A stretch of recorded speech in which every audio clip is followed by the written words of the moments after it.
What's up, everybody? Welcome to a very special episode here of the State of Wild, your regular YouTube video web series podcast thingy. My name is Meowth, and as usual, I'm joined with my two good friends and co-hosts, Roffle and Corbett. Guys, I hope you're excited. We have a very special interview to talk about today.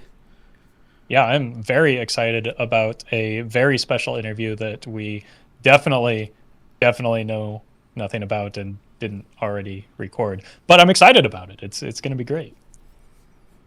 Yeah, I mean, it's the Caverns of Time. Roffle time is the main thing. So I don't know. Back and forth, back in time when we did this, but yeah, very excited to for you guys to all listen to the dev interview that we're kind of alluding to. We're very thankful that we were given that opportunity, and there's just so much information right now. So I'll let Meowth take it away with the rest of this. Yeah, all right. So time for me to bust out the lecture chops here, right, from teaching. So in case you guys haven't seen it, this is coming out after a huge blog post has just gone live. So if you guys haven't taken some time to look through that, I highly recommend doing that. We're going to touch on a lot of the highlights real quick. But if you're interested in any of the deeper information, make sure you guys click that link. It'll be down in the description and down in the pinned comment if you're watching on YouTube. But essentially, what was announced today is we have the brand new twist format for the next 2 months that's been announced. And it's called Wonders. So the previous season was called New Ages. This is Wonders. And so what Wonders is every set that was legal from Classic up to and including Mean Streets of Gadgetzan. So the kind of the feel of old Hearthstone, right? Kind of the nostalgic days. And all of the archetypes that are going to come with it. And with the release of that new twist format, we're also getting the introduction of a brand new straight to wild, I call it an expansion set of cards, basically, which are all kind of based. So we've got 100 and something buffs to old cards from this era of Classic to Mean Streets of Gadgetzan. And we also got a bunch of brand new cards that are going to be coming for the 9 classes that were around in Hearthstone during these days. And so that product is called Caverns of Time. They're going to be able to be purchased just like an expansion. All these cards will be in packs. If you already have those cards, if you've been a long time WoW player, your cards are going to get buffed. They're going to be changed. They're going to be exactly, you don't have to go and buy any of those cards. But if you're missing anything, if you're excited to try or you're a brand new WoW player, that's the product that you'll check out for that. And so all of these cards, so there's 137 cards in Caverns of Time, like I mentioned, over 100 buffs and almost 30 brand new cards. The brand new cards will be releasing with Caverns of Time on August 1st in the new Twist expansion. But 100 of those new cards that are buffed are going to be coming on August 22nd. So we're going to be getting a little bit early. Basically kind of like a new expansion season, but specifically for Wild, which is kind of exciting. And so you guys are probably at the point, you've still got a billion questions that we probably haven't answered here. But that's what this dev interview that we have is for. So again, these guys have already said it, but thanks again for Blizzard for the opportunity to do this. And hopefully you guys, get a lot out of it and enjoy. And with that being said, we'll go back into the Caverns of Time, with some editing magic and, transition to this interview. So joining us today, we got Chad and Matt from the Hearthstone team. Guys, it's an honor to have you guys on. Thanks for joining us. Amazing to be here. Thanks for having us. Yeah, thanks for having us on. Yeah, so, we got these huge patch notes today explaining the new twist format Wonders and introducing Caverns of Time. And there was a lot going on in here. And so we've got a bunch of questions to ask you to help dive into that. And so the first thing, that we got to touch on, it's a ton of buffs that are happening and a bunch of brand new cards. So I want to start broad. What was the inspiration for these buffs and new cards? What made you guys do all this?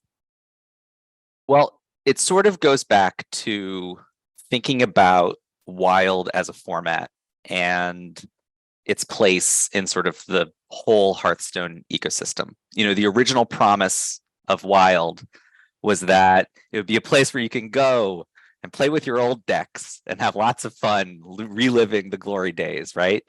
But as more and more expansions have been added to the game, Wild has become more and more powerful. And some of those old beloved strategies are not really that viable anymore.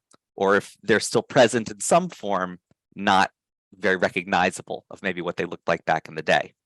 So because of that, we wanted to be able to inject some new life into the format, create a big shakeup that would make the format feel exciting and fresh, with lots of opportunities for players to be creative in building decks that are new and decks that are nostalgic, and just give long time loyal players of Wild something really exciting to chew into.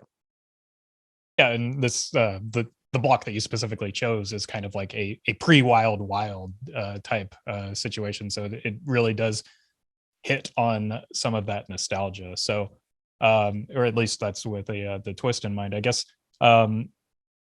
Because the buffs end up affecting both twist and the wild format, was there sort of a direction or a goal with that in mind? Was it specifically to get those cards playable in twist to buff them up a little bit, or was wild considered in that? Because there are some cards that are already not only playable in wild, but also in fairly strong decks. Yeah, so there's a few goals in mind. First, we wanted to create a really exciting, balanced, compelling twist format in Wonders. And so for that, we went back to looking at what did the wild, the sort of first year of wild meta look like at the time? What did the standard meta look like at the time? And try to come up with some, really cool archetypes that would be fun to build around. And found some, long-standing fan favorites like Cthulhu build around decks, Jade decks, as sort of entry points into what that twist format would eventually become. And then as it relates to wild, yeah, there's two goals there, right? One is to spice up a bunch of different classes by giving them lots of cards that maybe had fallen out of favor or maybe had never shined the way that they were maybe intended to originally, but not leave people who have their sort of like favorite deck in wild in the dust, right? The goal is not to sort of push those people out of the format, because a large number of wild players are fairly casual. We want those players to have fun. Those players tend to have like one or two decks that they really love to play. And our goal is not to throw a whole bunch of new archetypes at the format so that those decks that are powerful now are gone, right? And so with that in mind, we did look at some cards or archetypes that are powerful for sure. And what we wanted to provide those players with some new toys as well. So that's where you might find something like Shadow Bomber getting a buff, right? It's a card, like one of my favorite decks in Wild is like an aggro Shadow Priest. So some new toys for decks like that as well. Yeah, and you've touched on the nostalgia and when going through the archetypes. So when selecting exactly what was going to be picked to buff and to change, and you've touched on this a little bit, but what was the clear goal in mind? Like, what was the process like in selecting certain packages to buff and perhaps not buffing other packages? Was there a clear overall intent with, what you really went after compared to what you left on the table? Yeah, I think in a lot of cases we're aiming to like shake up wild and bring back some decks that are nostalgic in a lot of ways, so that it's not like it's exactly 2016 Hearthstone again, but it should give you some of that same feeling. I think the like Cthulhu and Jade are good examples of that. But then specifically for twist, try to really dial in a meta that feels good there. Right. There's a lot of considerations, in terms of like choosing what do we want to strengthen? What do we want to not address right now? Part of it is just like time period. We knew we wanted to do this particular meta for twist, and so we focused on the sets from that era as the focus of the buffs. That gives us opportunities to explore other eras later on. There's other opportunities there as well. We also have other considerations like the core set, right? If there's cards that we think are likely to come back into standard at some point, We don't want those to go above and beyond what would be an appropriate power level for standard. Now, on the other hand, there are some buffs that maybe are in cards that we don't plan on bringing back to the core set anytime soon, and think maybe those can be above the power level that we would ever print for standard, but for wild, it's appropriate. And so that allows cards to shine in that context. I think probably Emperor Thorsan is a good example of that, right? A card that, whoa, that would be really, really strong in standard. But for wild, it had kind of gotten powered out of the format. Now with buffs, it's coming back in. So first of all, I'm really excited about this new twist format, but we do play wild here, so I gotta ask a couple of specific wild questions here. So this is a straight to wild basically expansion is what it feels like. And so I know you guys are talking about maybe power levels that are going to not be suitable for standard, but maybe push cards in wild. Is there really concerns or maybe some specific goals when it came to how you buff these cards and to what extent? It's something that we're definitely keeping an eye on, and it's something that we want to make sure hits in a good spot, right? Especially for wild. And we've done things like this before with sort of balance reverts as cards enter wild from standard. We're going to monitor it so that in case that there are strong power outliers that are disruptive to the format. This happens sometimes where an infinite combo slips through despite our rigorous testing. Something that I find really ironic is that in the first minute that a set goes live, like more games are played of that format than we ever tested. It's just that's the volume of players that are engaging in constructed Hearthstone. So there's always things that are going to surprise us, but we try really hard to find that right balance, and then we're on deck to adjust it if we need to going forward. So normally we like to live by the principle of let wild be wild. It should be really powerful. There should be strong things that you can do. Every mana crystal should matter. Every turn should matter. Every card matters. That's something that's really exciting about a powerful format like wild. But because of the volume of the changes that we're making in this moment, we are going to be monitoring closely so that adjustments can be made if necessary. After that, I think we're not planning on making any major adjustments to our philosophy on balancing wild, unless we were to do something else like this in the future. Okay, well, I think that kind of answers the next question that we did have lined up regarding the sort of change in balance philosophy between wild and twist moving forward, which doesn't sound like this necessarily indicates there will be one. But I guess to follow up that last statement, is there a plan or expectation that this type of revisiting old cards, whether in the context of a specific twist format or just more broadly within the wild format in general, and potentially a similar straight to wild expansion type thing, is that something that there's a possibility of it in the future, or is this maybe a one-time thing? I don't think it's necessarily a one-time thing. I think it's a thing where we're gonna listen to how players react to it. I mean, we've only got this in plans for right now, but it's also very experimental. So we're gonna see, we haven't done this before. We're gonna see how people react to it, whether people like it, and listen to feedback. And we're open to doing more in the future if that's what people want. Now, I'm sure we're all very interested in just how did this happen, guys? How did this whole package of cards come together? How did this whole new format twist? Because it does feel like these two things are obviously linked. The latest twist formats coming out and all the card changes that we're seeing for wild. So I'd love to hear a little bit more about how these formats came to exist and what the process was like there. Yeah. Well, it kind of goes back to really wanting to think about wild and the wild audience more seriously, and kind of coming to reckon with the fact that there's these sort of two wishes for that format, right?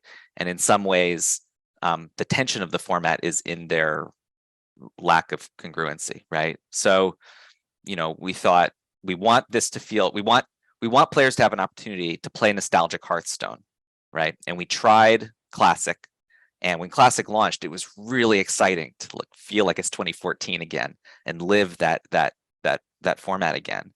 And as an artifact of like the history of card games, was really exciting just for me personally to get to experience again. But the nature of a static format like Classic is that it never changes. And so I don't know if you can ever solve it in the way that you can't really solve chess, but a lot of the assumptions had kind of been proved out, and there wasn't a lot of innovation happening in Classic. And as a result, engagement in the format dwindled. That's understandable, right? Standard doesn't have that issue because of the rotation. And even Wild, while a lot of the archetypes remain the same expansion to expansion, there's always new cards that are entering the meta, right? So that was sort of it. It was like, how do we capture nostalgic Classic era Hearthstone, but keep it fresh? And that was sort of the spark that was sort of the beginnings of Twist. Was thinking about, is there a way that we could have rotation in this thing? And then from there, we quickly realized, like, well, the reality is that while these old formats are awesome, like there have been a lot of really incredible modern innovations in Hearthstone card design. I think Rush as a keyword is a big one, right? Really changes the way that minions and spells interact with one another, right? So thinking about ways to sort of like make the game feel classic again with these old cards and archetypes, but modernize it so that there's a little bit more back and forth between players. Games are much less likely now to go to fatigue. We sort of sanded off some rough edges that were in the sort of older formats. And then also it was sort of like creating a strong identity for Wild, right? We aren't beholden to this promise of Wild being a place where you can play with your old standard decks anymore. That we want it to be a really powerful, compelling format with deep gameplay and a lot of options for powerful decks that you can try.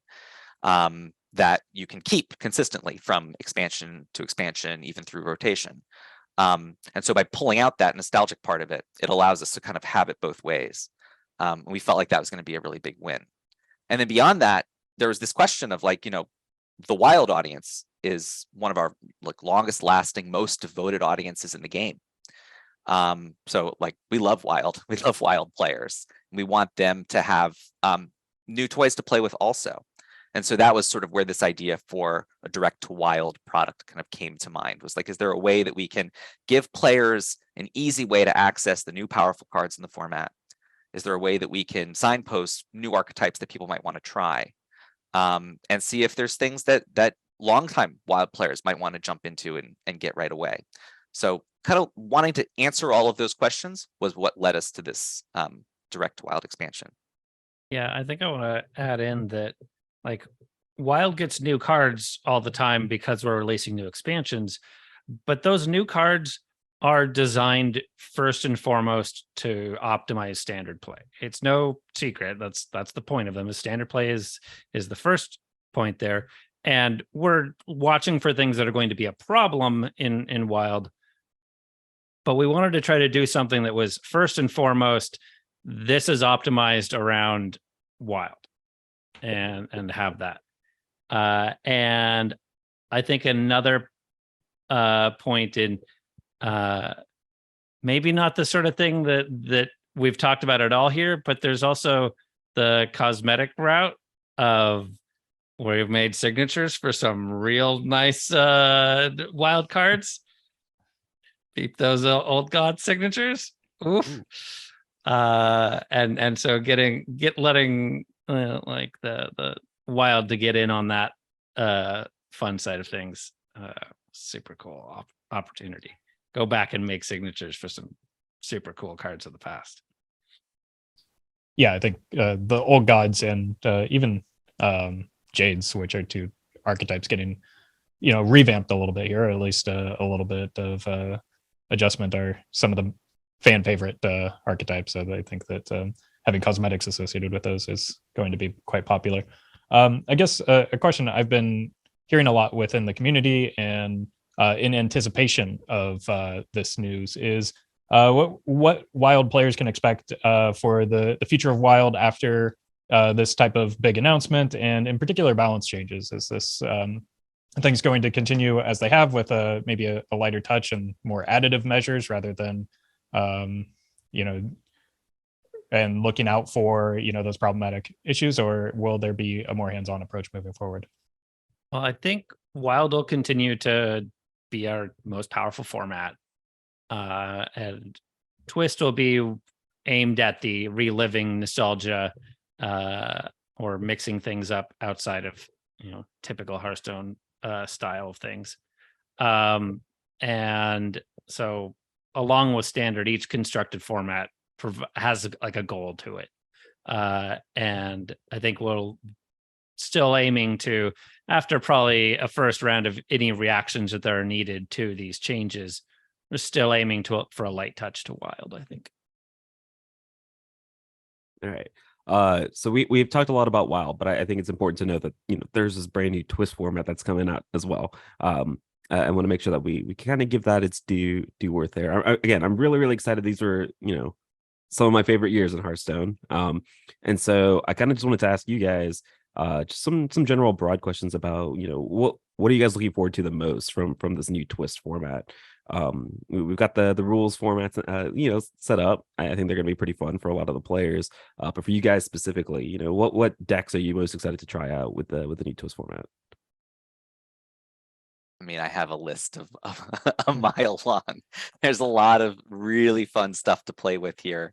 We've done pretty big power buffs to both Acid Maw and Dreadscale. I know that might not sound like the most iconic pair of legendaries in the history of the game, but in fact, I think they make a really spicy combo now. So really pumped to try that one out.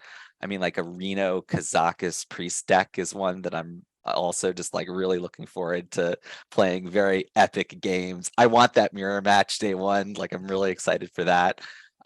We did a really big buff to Confessor Paletress, also another card that you might not think too much about, but with the change to Inspire on that card, I think it's a really cool one that adds some great variety to that deck. So those are two that come to mind right away, but there's so many more. I know that people are going to be going very aggressive with like Jade Shaman, Totem Shaman, and other decks like that.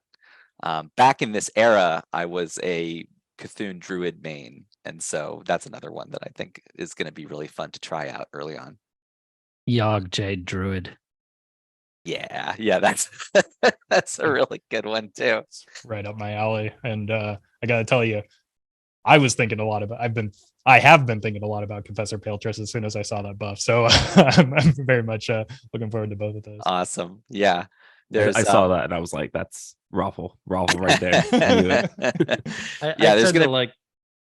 Sorry, I tend to like decks like that have like they're a strong like consistent core to a deck with a layer of spice added on top. Like I'll throw Yogg in where it's appropriate or where it works, this sort of thing. I think we're going to see a lot of patches on day one. I think that card's going to be around. There's so many fun things to try. Cthulhu Warrior is one that we did many rounds of iteration on. So that's another deck that I think is going to be a major contender early on. So firing off Cthulhu for a lot of damage will be a blast. All right. One final question. What was one of the buffs that you guys made? We won't really touch on any of the new cards, but if you had to pick one buff that you would nominate for like the spiciest, I know you've talked about some of the ones that you're the most excited for, but one of the spiciest changes that you're really excited to see kind of how it pans out. I have two. So one is 3-mana Ball of Spiders. That's a big reduction in mana. It's very, very strong. And then the other is Servant of Yogg-Saron. Now cast a spell that costs 5 or more. Which maybe we're out of our minds for doing that, but I'm looking forward to hitting someone with Pyroblast early in the game. And you can brand it. Yes, indeed. But who knows what the second one is? Servant of Yogg casting a puzzle box of Yogg. I'm not ready for that. Malorn, maybe? Malorn just sort of infinitely reviving on the board. That's kind of interesting to me. It's spicy. So a beast druid sort of thing. Ridiculous Hat is here in the chat commenting Shadow Fiend. Shadow Fiend is another one that's going to be exciting for some people and scary for other people. Definitely. Yes, that is a card that I've tried to break previously and have not been successful. But you know what? This is a great opportunity to go again. Absolutely.